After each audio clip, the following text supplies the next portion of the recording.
I find it remarkable to come back here 20 years later and find so many aspects, so many elements to this location that have not changed. It gives one a sense of a timeliness, a sense of passing, of people who've come and gone. You look at this fence, it's probably been here 100 years. Who knows, may stay another 100 years. Part of the sense of time and passing that exists around this location. I think the rolling fields and the kind of verdant aspect of this location, the kind of magical pines, the tall grass, and the house itself nestled in the corner here amongst all these pines made it really unique. I found that the more we shot here, the more magical this location became. It became kind of an emblem itself. It started to identify for an audience a kind of a magical world of escapism that I think is part of what makes the series so popular.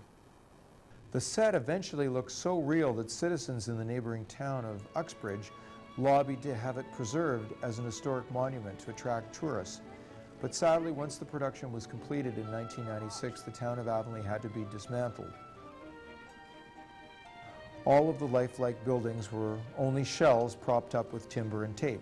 The town's demise was bittersweet. Like the salute that Hetty gives the town at Felicity's wedding in the final episode, many locals from the town of Uxbridge and Coppin's Corners arrived to steal a piece of the bric-a-brac or rooftop finial as the property was returned to its original condition.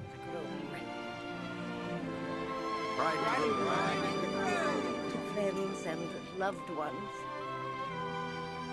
near and afar, that wherever you wander, wherever glorious adventures lie ahead of you, you can rest easy knowing you've a place to come home to. The dearest spot on earth, our Avonlea. To Avonlea. And so the mythical Avonlea remains, but only on film and in the imagination of its loyal fans.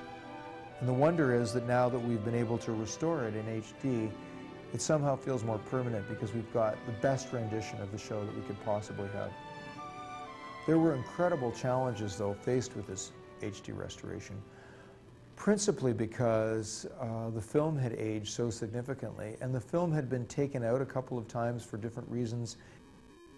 If we produced a book, oftentimes we would take the film out and pull stills from the film to reproduce in the book. So the film accumulated a tremendous amount of dust on it, and also the film seemed to have shrank. It had rippled in certain cases, so that there was warbling going on.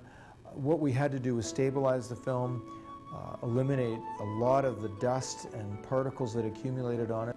That meant going through the film frame by frame and removing all of the spots, dirt, any chemical marks that were on it, making it look as pristine as we could possibly make it under the circumstances. And we're really excited because this is the first time that audiences will have ever seen this series in this condition. And it's breathtaking.